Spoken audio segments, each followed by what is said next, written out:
Welcome dear रॉकर्ट्स। आज हम देखने वाले हैं रुद्रांगी। मूवी की शुरुआत में हमें एक पैलेस दिखाया जाता है जहां पर हम ज्वालाबाई नाम की एक औरत को देखते हैं। तभी वहां पर एक आदमी ज्वालाबाई से आकर कहता है कि मालिश की बेटी आ चुकी है। ये सुनते ही ज्वालाबाई काफी खुश हो जाती है और वो बाहर मालिश की बेटी से मिलने जाती है, जो कि ज्वालाबाई को देखते ही गुस्से में ज्वालाबाई से कहती है कि मेरे पिता मालिश ने गाँव वालों के साथ मिलकर तुम लोगों के खिलाफ जंग लड़ी और अपना खून बहाया। आखिर तुम मुझसे चाहते क्या हो? आखिर तुमने मुझे यहाँ बुलाया क्यों है? उसकी ये बात सुनते ही ज्वालाबाई उससे कहती है कि तुम मालिश की बेटी नहीं हो और अब समय आ गया है कि तुम्हें सारी सच्चाई बता दी जाए। अब ज्वालाबाई के इतना कहते ही ये कहानी जाती है फ्लैशबैक में, जहाँ हम आजादी के कुछ साल पहले का समय देखते हैं। यहाँ हम छोटे मालिश और रुद्रांगी को देखते हैं जो साथ में खेल रहे होते हैं। दरअसल रुद्रांगी मालिश की बुआ की लड़की है और कुछ महीने पहले ही मालिश के माता पिता की बीमारी की वजह से मौत हो गई थी। बाकी रुद्रांगी के माँ बाप की बात करें तो उनको पहले ही इस गाँव के जमींदार ने कर्ज न चुकाने की वजह से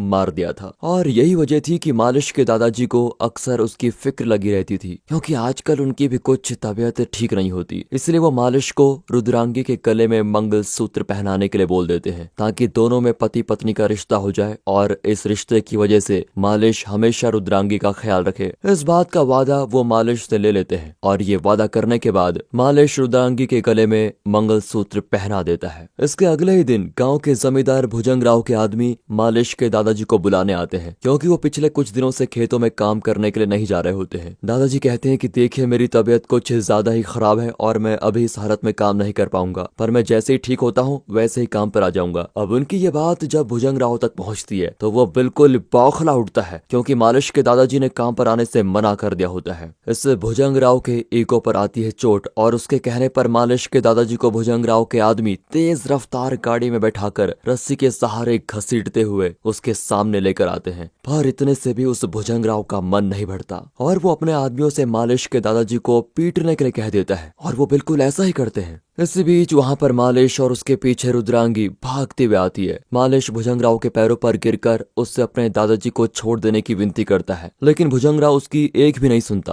और उसके आदमी मालिश के दादाजी को मारना जारी रखते हैं। यहाँ भुजंगराव मालिश और रुद्रांगी को दूर धकेल देता है, जिसकी चोट की वजह से रुद्रांगी तो बेहोश हो जाती है, लेकिन मालिश को इस वक्त अपने दादाजी ही दिख रहे होते हैं। वो एक गुलेर के जरिए भुजंगराव और उसके कुछ आदमियों पर वार करता है। फिर वो सभी की आंखों में धूल झोंक कर अपने दादाजी को छुड़ाने की कोशिश करता है, जो देखकर उसके दादाजी उसको भाग जाने के लिए कहते हैं, क्योंकि अब उनका अंत समय नजदीक आ चुका है। उनकी बात मानकर मालिश वहां से भाग खड़ा होता है। यहाँ भुजंगराव का आदमी उससे कहता है कि हमें उस लड़के को ढूंढकर मार देना चाहिए, जिस पर भुजंगराव कहता है कि मैं उस बच्चे को जब चाहूं तब मसल सकता हूँ। यहाँ वो रुद्रांगी को देखकर अपनी बीवी से कहता है कि तुम इस लड़की को बड़ा करो और जैसे ही ये 20 साल की हो जाएगी तब मैं इसके साथ सोऊंगा। साथ ही भुजंगराव ये भी कहता है कि पहले मुझको भीमराव को रास्ते से हटाना होगा, क्योंकि इस वक्त वही है जो मेरा राज इस गांव से छीन सकता है, इसलिए उसका मरना जरूरी है। इसी के साथ हमें भीमराव को दिखाया जाता है जो कहीं बाहर से अपने खास आदमी करण के साथ गांव की तरफ आ रहा होता है। तभी उसका रास्ता रोककर भुजंगराव के लोग उसको पकड़ लेते हैं, लेकिन इससे पहले वो लोग भीमराव को मार पाते, वहां पर अपने गुलेर की मदद से भुजंगराव के कुछ आदमियों को मारकर मालिश भीमराव की मदद करता है, जो चीज भीमराव भी देखता है और इस चीज का फायदा उठाकर वो उन लोगों को अकेले ही छोटे से चाकू की मदद से गाजर मूली की तरह काट डालता है। जिसके बाद वो मालिश को लेकर अपने पैलेस में आता है, जो कि वही पैलेस होता है जो हमें स्टार्टिंग में दिखाया गया था। भीमराव अपनी पत्नी मीराबाई से बताता है कि अगर ये बच्चा ना होता तो शायद मैं आज जिंदा नहीं बचता। ये सुनते ही मीराबाई मालिश को अंदर बुलाकर उसे खाना खिलाती है, लेकिन मालिश का ऊपर बैठना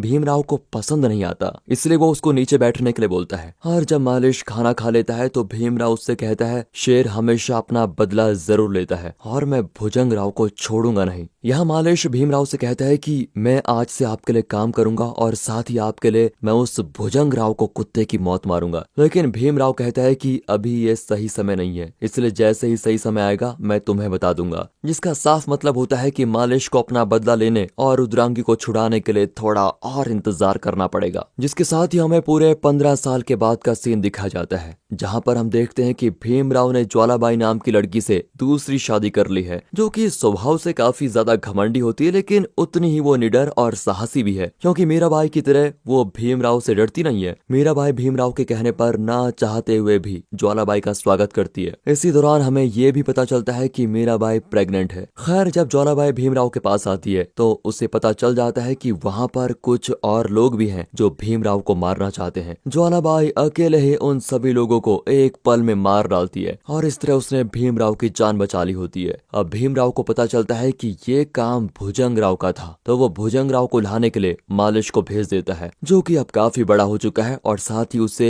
इस पल का न जाने कब से इंतजार था। वो भुजंगराव के घर में घुसकर उसके आदमियों समेत भुजंगराव को काफी बुरी तरह मारता है। फिर वो उसी तरह से भुजंगराव को घसीटते हुए भीमराव के पास लेकर आता है, जैसे कि भुजंगराव के आदमी मालिश के दादाजी को एक समय लेकर गए थे। यहाँ भीमराव मालिश से काफी ज्यादा खुश होता है और अपने हाथों से वो भुजंगराव को मौत देने के बाद मालिश से कहता है कि आज तुमने मुझे काफी खुश कर दिया है, इसलिए तुम्हें जो भी चाहिए मुझसे मांग सकते हो। इस पर मालिश भीमराव से कहता है कि मुझे अपने लिए कुछ नहीं चाहिए, मैं तो बस ये चाहता हूँ कि आप नदी का पानी गाँव वालों को इस्तेमाल करने दे, ताकि उन्हें पानी को लेकर जो दिक्कतें होती हैं वो ना रहें। साथ ही मैं चाहता हूँ कि इस गाँव में एक स्कूल खोला जाए, ताकि हमारी अगली पीढ़ी कुछ पढ़ लिख कर समझदार बन सके। अब मालिश की बातें सुनकर भीमराव पानी वाली बात तो मान जाता है, लेकिन वो गांव में स्कूल खोलने वाली बात को टाल देता है। उसके बदले वो गांव को मुफ्त खाना कपड़ा वगैरह दे देता है, जो पाकर लोग काफी खुश होते हैं। यहाँ भीमराव अच्छे से जानता है कि अगर ये गांव वाले पढ़ लिख गए तो ये फिर कभी उसके गुलामी नहीं करेंगे। फिलहाल भुजंगराव तो मारा जा चुका है, तो भीमराव ज्वालाबाई के पास अपनी सुहाग रात मनाने के लिए जाता है, मगर तभी उसको वो पल याद आता है जब ज्वालाबाई ने उसकी जान बचाई थी। और यहाँ हमें भीमराव की छोटी सी सोच के बारे में पता चलता है। दरअसल भीमराव का मानना होता है कि बहादुरी सिर्फ मर्दों के लिए बनी है। एक औरत को हमेशा कोमल, कम बोलने वाली और डरपोक होना चाहिए, जो कि एक मर्द के लिए शिकार की तरह है। जिस तरह एक शेर अपने शिकार को डराकर मजे लेता है, उसी तरह भीमराव भी चाहता है कि ज्वालाबाई उसके सामने झुके। इसलिए वो ज्वालाबाई से कहता है कि जब तक तुम वैसी नहीं बन जाती तब तक मैं तुम्हारे साथ नहीं सोऊंगा। ये बात ज्वालाबाई को काफी बुरी लगती है, पर वो कुछ कर भी नहीं सकती थी।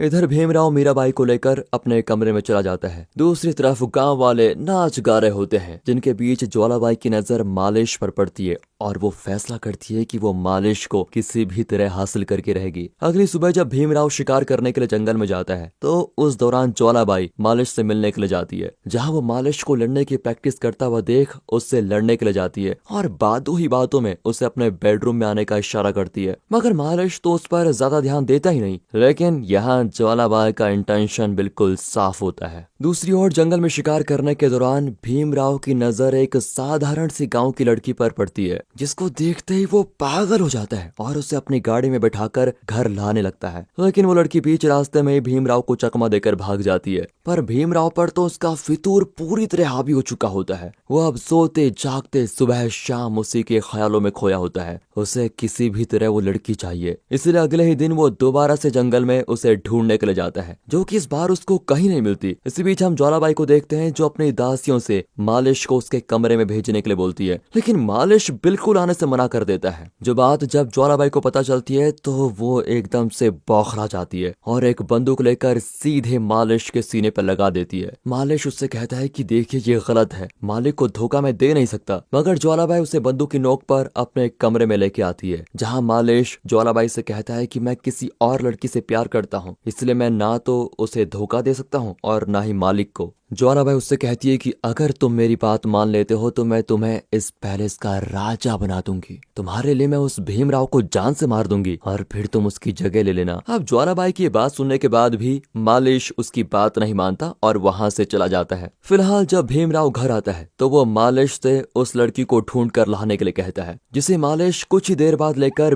भीमराव के सामने पेश हो जाता है। लेकिन वो भीमराव के पैरों पर गिर जाता है, क्योंकि ये लड़की कोई और नहीं बल्कि मालिश की बेबी रुद्रांगी है, जिसे मालिश ने उसी वक्त भुजंगराव की कैद से आजाद करवा लिया था जब वो भीमराव के कहने पर उसे मारने गया था। यहाँ मालिश भीमराव को सारी बात बताता है कि उसने बचपन में ही भीमराव को क्यों बचाया था, क्योंकि वो किसी भी कीमत पर भुजंगराव से अपना बदला लेना चाहता था। साथ ही वो ये भी कहता है कि मैंने बचपन में ही अपने दादाजी को वचन दिया था कि मैं रुद्रांगी पे आंच नहीं आने दूंगा, मैं उसके लिए मर भी सकता हूँ और मार भी सकता हूँ, बाकी अगर आप मेरी जान लेना चाहते हो तो मैं हंसते हंसते आपके लिए मर जाऊंगा। मालिश की ये बातें सुनकर भीमराव एकदम से बौखला जाता है। जो सब कुछ मीराबाई और ज्वालाबाई देख रही होती है, पर भीमराव मालिश को कुछ नहीं करता, बल्कि उल्टा वो मालिश को 1 एकड़ जमीन दे देता है और मीराबाई से कहता है कि तुम मालिश और रुद्रांगी की शादी धूमधाम से करवाओ, क्योंकि इनकी शादी बचपन में ही हो गई थी। अब भीमराव का यह फैसला सुनकर मीराबाई तो बहुत खुश होती है, लेकिन ज्वालाबाई इससे कुछ खास खुश नहीं होती। बाकी भीमराव के दिमाग में कुछ और ही खिचड़ी पक रही होती है, क्योंकि वो इतनी आसानी से रुद्रांगी को तो छोड़ने वाला है नहीं। इसी बीच रुद्रांगी ज्वालाबाई से आशीर्वाद लेने आती है, जिसे मालिश ने भेजा होता है। वो ज्वालाबाई से बताती है कि मालिश हमेशा आपकी तारीफ करता रहता है। वो बोलता है कि आप ऊपर से तो एकदम कठोर हैं, लेकिन अंदर से बहुत ही भावुक और नरम दिल। यहाँ ज्वालाबाई थोड़ा पिघल जाती है, लेकिन अगले ही पल वो रुद्रांगी पे भड़क जाती है। फिलहाल इन सब के बीच सारी रस्में वगैरह पूरी होती हैं और मौका देकर भीमराव मालिश के सामने अपना असली इरादा प्रकट करता है। वो उससे कहता है कि तुम बस एक रात के लिए रुद्रांगी को मेरे पास भेज दो, उसी के लिए तो मैंने तुम्हें जमीन दी है। यहाँ भीमराव की ये बात सुनकर मालिश को बहुत गुस्सा आता है और वो भीमराव से कहता है कि अगर किसने रुद्रांगी पर बुरी नजर डाली तो वो आज जिंदा नहीं बचेगा।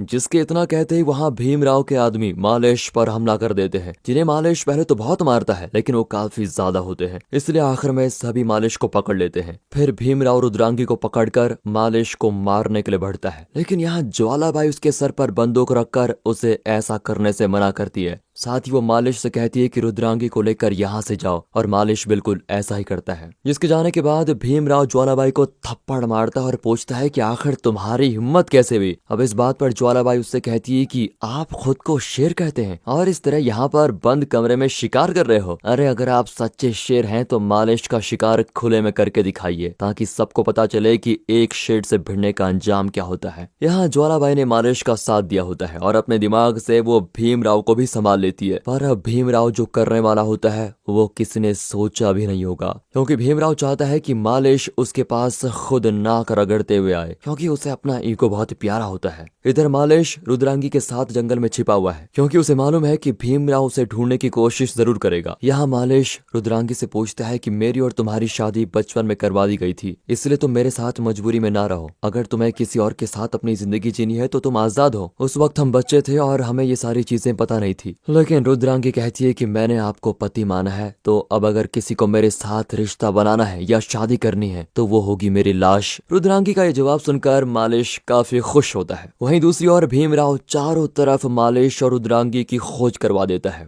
पर उससे वो दोनों कहीं नहीं मिलते। जिस पर भीमराव अब गांव के सारे मर्दों और बच्चों को पकड़कर बुरी तरह मारने लगता है। वो बाकी औरतों से कहता है कि अगर तुम अपने पति और बच्चों को बचाना चाहती हो तो मालिश और रुद्रांगी को ढूंढकर मेरे पास लाओ। उसकी ये बात सुनकर सभी औरतें मालिश और रुद्रांगी के पास चली जाती हैं, पर वो दोनों को कुछ नहीं कहती, बल्कि बताती है कि कैसे भीमराव ने गांव की औरतों को इस्तेमाल किया है, इसलिए हम नहीं चाहते कि तुम झुको। वो कहती हैं कि भले ही वो भीमराव हम सभी को मार दे, लेकिन इस बार हम उसके सामने नहीं झुकेंगे। ये बात सभी औरतें भीमराव से भी कह देती है, जिस पर भीमराव अगले ही दिन करण के साथ अपने आदमियों को भेजकर गाँव की सभी औरतों के कपड़े खुले आम उतरवाने लगता है। जिस चीज का पता जब मालिश और रुद्रांगी को चलता है तो वो भीमराव का सामना करने का फैसला करते हैं। अब जब भीमराव के आदमी ये सब कर रहे होते हैं तभी मालिश वहां आकर उन सभी को काफी बुरी तरह मारता है। साथ ही वो करण से कहता है कि जाकर भीमराव से बोल दो कि ये गांव उसके बाप की जागीर नहीं और ना ही हम उसके गुलाम हैं, उससे जो बन पड़ता है कर ले। ये बात जब करण भीमराव से आकर कहता है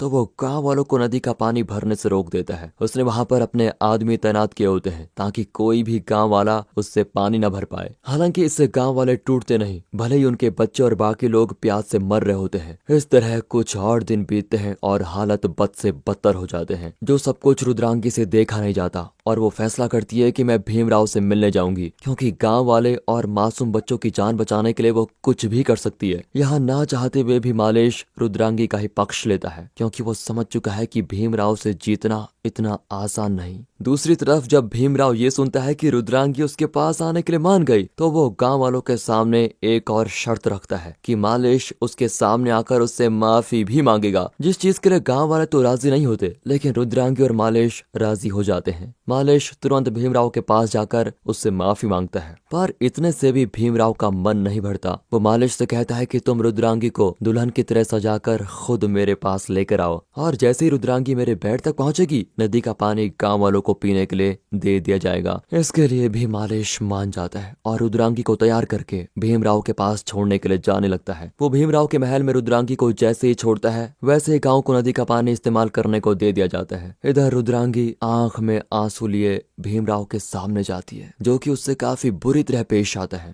दूसरी तरफ ज्वालाबाई मालिश को ताना मारती है कि काश काश तुम उस वक्त मेरी बात मान गए होते तो आज तुम्हें ये सब कुछ नहीं देखना पड़ता, ना तो भीमराव जिंदा होता और ना ही रुद्रांगी यहाँ आई होती। दरअसल यहाँ ज्वालाबाई को नहीं पता होता कि मालिश ये सब कुछ क्यों कर रहा है, तो वहाँ करण आकर ज्वालाबाई को सब कुछ बता देता है, जिस चीज को सुनकर ज्वालाबाई की आंखों में आंसू आ जाते हैं। इसी के बीच मीराबाई को पेट में दर्द होने लगता है और अब वो समय आ चुका है जब उसका बच्चा होने वाला है, जिसकी आवाज को सुनकर ज्वालाबाई उसको संभालने जाती है। तो इधर नदी का पानी पीकर गांव वाले मरने लगते हैं, क्योंकि भीमराव ने गांव वालों को सजा देने के लिए पानी में जहर मिला दिया था। अब बाकी बचे गांव वाले सीधा महल पर धावा बोल देते हैं। तो इधर मीराबाई एक बच्ची को जन्म देती है। वो ज्वालाबाई से कहती है कि इस बच्ची को तुम किसी गांव वाले को दे दो ताकि उनकी समस्या और इंसानियत के बारे में सीख सके। अब इसे ही गांव की बागडोर संभालनी होगी, जिसके लिए ये करना जरूरी है। मीराबाई मालिश को बुलाकर उसे अपनी बच्ची दे देती है और यहाँ पर उसकी मौत हो जाती है। साथ ही भीमराव के सामने रुद्रांगी भी मर जाती है, क्योंकि उसने यहाँ आने से पहले जहर खा लिया था, जिस बारे में जब मालिश को पता चलता है तो वो भीमराव को बुरी तरह मारता है, मगर उसे इस बच्ची को लेकर महल से निकलना भी है। मालिश और ज्वालाबाई लोगों से लड़ते हुए आगे बढ़ने लगते हैं, जिस दौरान भीमराव भी गुस्से में बाहर आ जाता है और ये देखकर मालिश अपने दोस्त जना को मीराबाई की वो बच्ची देते हुए कहता है कि तुम इस बच्ची को शहर में पढ़ने के लिए भेजोगे ताकि जब भी ये यहाँ आए तो यहाँ गाँव वालों को भी शिक्षित करे। जना उस बच्ची को लेकर चला जाता है। तो इधर भीमराव ज्वालाबाई के साथ मालिश को भी मारते हुए बाहर ले जाता है, जहां गांव वाले खड़े हुए होते हैं, जिनमें से कुछ गांव वाले जब भीमराव को मारने के लिए बढ़ते हैं तो वो उन्हें अकेले ही काफी बुरी तरह मारता है। पर मालिश उसके पैर में रस्सी बांधकर उसको घसीटते हुए नीचे लाता है, फिर उसे मार कर बांध देता है। लेकिन भीमराव काफी ज्यादा ताकतवर है, वो बंधे होने के बावजूद भी खुद को आजाद कर लेता है और फिर उसकी और मालिश की जोरदार लड़ाई होती है, जिस बीच भीमराव मालिश के पेट में चाकू से वार करता है और मालिश वहीं घायल होकर गिर जाता है। फिर भीमराव जाकर अपनी कुर्सी पर आराम से बैठ जाता है, क्योंकि उसे लग रहा होता है कि मालिश को मारने से बाकी गांव वाले उससे डर जाएंगे। पर उसे नहीं पता होता कि गांव वाले अब उसकी गुलामी नहीं करना चाहते, वो सब मालिश की तरफ हैं, भले ही वो हार रहा हो। इसी बीच मालिश भी खड़ा होता है, जिसकी तरफ ज्वालाबाई एक तलवार फेंकती है और वो भीमराव से दोबारा लड़ने के लिए जाने लगता है। साथ ही पीछे से ज्वालाबाई भी भीमराव को मारने के लिए आगे बढ़ती है, लेकिन भीमराव अपनी ही तलवार से अपना गला काटकर अपनी जान दे देता है, क्योंकि वो समझ चुका है कि गांव वाले अब उसको जिंदा नहीं छोड़ेंगे। यहाँ भीमराव के मरने के साथ गांव वालों की गुलामी खत्म हो जाती है, मगर मालिश घायल होने की वजह से दोबारा गिर पड़ता है, जिसे ज्वालाबाई संभालती है। जिससे मालिश कहता है कि मेरा सपना है कि ये गाँव फूले फले और इस महल को एक स्कूल में बदल दिया जाए, ताकि गाँव के हर घर में शिक्षा पहुँच पाए। वो ज्वालाबाई से वादा लेता है कि आप इस गांव को तब तक संभालेंगी जब तक मीराबाई की बेटी वापस नहीं लौट आती। इतना कहने के बाद वो भी मर जाता है और इसी के साथ कहानी प्रेजेंट समय में आती है, जहां ज्वालाबाई मीराबाई की बेटी को ये कहानी सुना रही होती है। ज्वालाबाई उससे कहती है कि अब तुम्हें ये सब कुछ संभालना पड़ेगा, ये तुम्हारी जिम्मेदारी है कि तुम अपनी माँ और मालिश दोनों का सपना पूरा करो और गाँव के हर कोने में शिक्षा पहुँचाओ। मूवी के लास्ट सीन में हम भीमराव के महल को एक स्कूल में कन्वर्ट होते हुए देखते हैं, जिसमें अब बच्चे पढ़ते हैं और ये सब मालिश और रुद्रांगी की वजह से आज संभव हो पाया। इसी के साथ ये मूवी यहाँ पर खत्म होती है। बाकी दोस्तों, आपको स्टोरी अच्छी लगी हो, मूवी अच्छी लगी हो, एक्सप्लेनेशन अच्छा लगा हो, वीडियो को लाइक कीजिए और चैनल को सब्सक्राइब। मिलते हैं अगले वीडियो में, तब तक के लिए गुड बाय, अपना ख्याल रखिए and finally thanks for watching.